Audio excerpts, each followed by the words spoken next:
So in this video lecture about double standards of morality, we will try to see that how Machiavelli differentiated between two types of morality.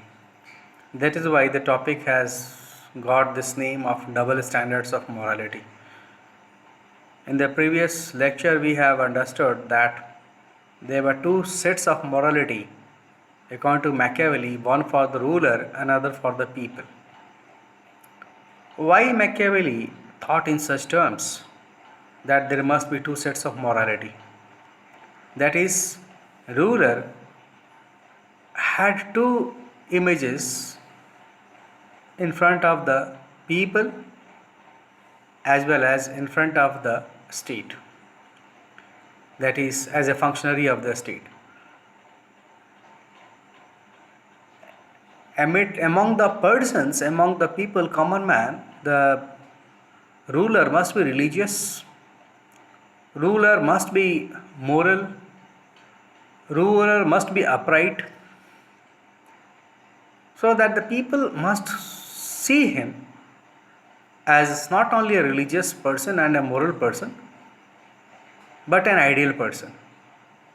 However, in actual, Machiavelli has suggested different ways for the ruler in actual practice.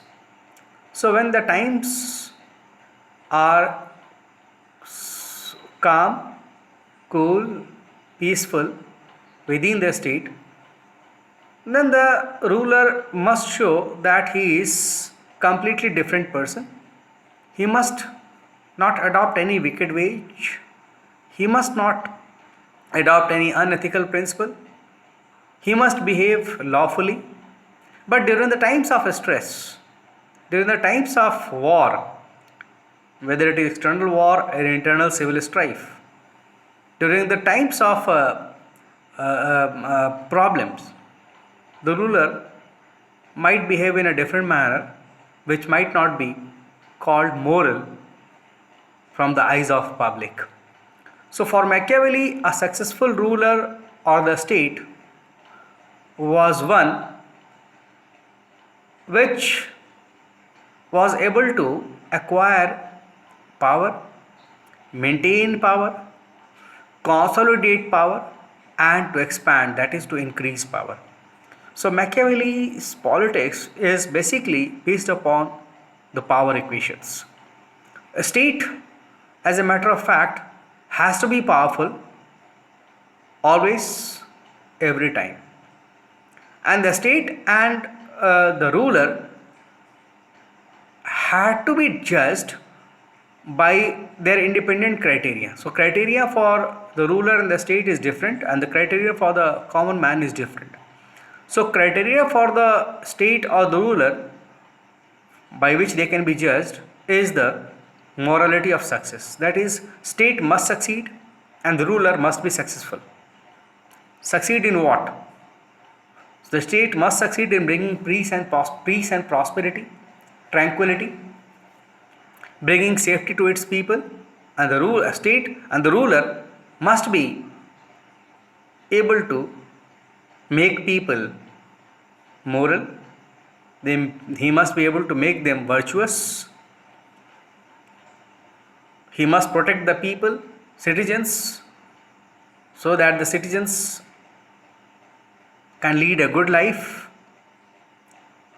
and the ruler must guarantee the citizens' well-being, whereas the state must expand their territory, and state must be making continuous effort in safeguarding national interest. So this is something which is very much important to understand, that Machiavelli was having both the attributes of science as well as arts in his theory, political theory.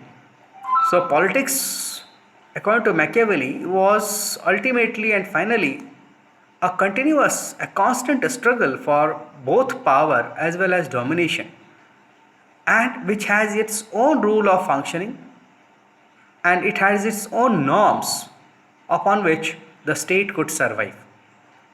If the state does not adopt certain other ways which might not be called moral, then states might probably could not survive. It might not survive. So Machiavelli was very much interested even in adopting certain ways which might be called immoral or wicked. So he did not condone, he did not forgive the use of immoral or wicked ways in order to accomplish the end for the state. And the end was successful state, that is morality of success, as we have discussed earlier. So here Machiavelli focuses upon the end and not upon the means. That is why previously in the first lecture I have said that Machiavelli was the first in the modern political thought, when he said that it is the end which justifies the means, not the vice versa. Otherwise, the traditional political theorists or scientists have always focused on the purity of means rather than the purity of ends. If the means will be pure, the ends are bound to be pure. But if the ends are to be seen from this point of view, from the point of view of the state, then it is the end justifies the means. That is, the state has to be successful. It has to bring glory to its people. It has to give good life to its people, and for which it can be attained by any idea, any means which is going to help in the expansion of the state or in bringing good rule within the state. So ruler need not always adhere to the conventional morality. So morality is of two types. One is morality, conventional morality, and one is morality of the state. So conventional morality in fact sticks upon this viewpoint that the private individual will have to display impeccable moral values of the highest order. So people cannot afford to be amoral or immoral. They have to be representing, they have to exhibit highest moral values, and these moral values can be nurtured in the home and the family. So family is the first place where the human beings can be nurtured with these moral values. Family actually teaches the individual the values of simplicity, and in the state people understand the values of independence, purity, loyalty and trust. Same thing which has been given by the family has to be exhibited within the state also. So Machiavelli emphasized that individual must adhere to these values, whereas the ruler, prince or a statesman could be flexible so far as the conduct of state affairs was concerned. So for the state,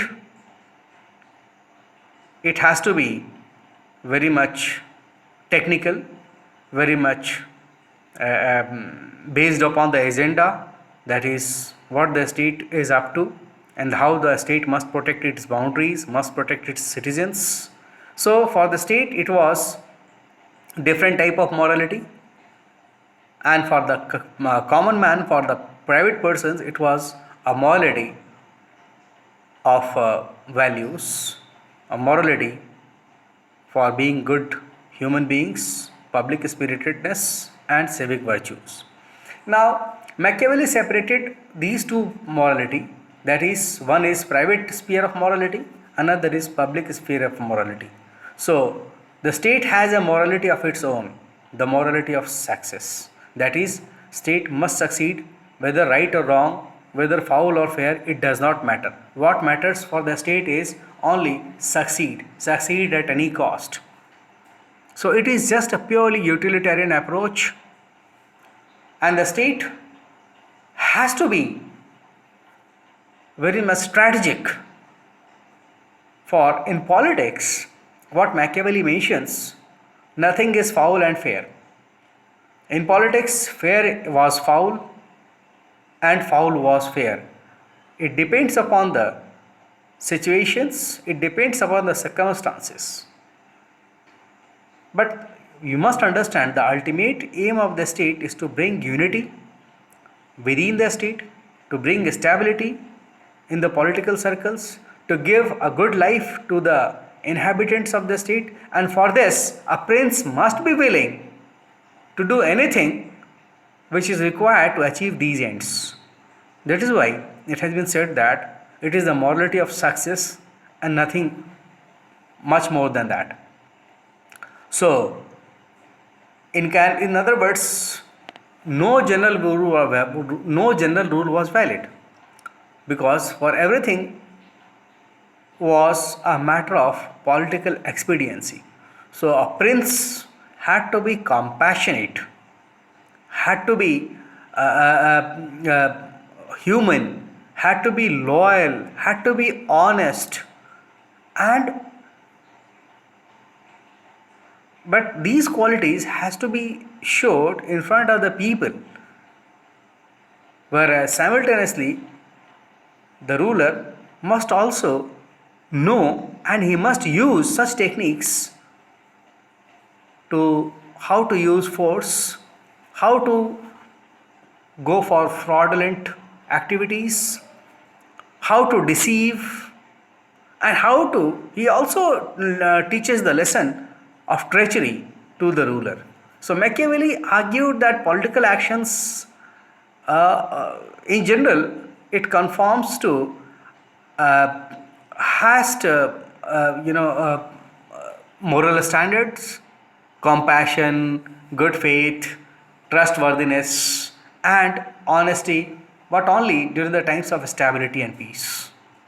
Whereas in the times of strife, chaos, disorder, if a ruler goes for principled politics, that is principles in politics, then it will spell ruin for the entire state, and the state might be in a troublesome stage. So he was of the view that a state has not been created by the will of the God. It is not the creation of will of the God. So he rejects the divine rights theory of the kings. Therefore, he says that it is the man-made institution, and therefore, really, the state must be ruled in such a manner so that the human beings who are wicked, who are not good, egoistic, selfish, can be controlled. So Machiavelli's attitude to religion and morality makes him highly controversial. Many people have characterized him with different synonyms, such as Levi Strauss characterized him as a teacher of evil. Sabine also says that Machiavelli is neither moral or immoral, but he is amoral. So you can see that human beings have been portrayed in a different manner by Machiavelli, which was for the first time when Machiavelli said that a ruler was a technician, and in order to master the art of illusion, he had to be a skillful pretender. That is, ruler must pretend that he is religious, he is loyal, he is honest, but at the same time, when the times need, then silently he must move away from these good qualities and must acquire such qualities which is necessary to protect the entire state from the state of confusion, disorderliness, and instability. Thus, we see that Machiavelli had been very much interested in contending that politics is not all about ethical conduct, but when the times and circumstances so need, the ethical conducts or the moral situation can be changed from time to time and from perspective to perspective.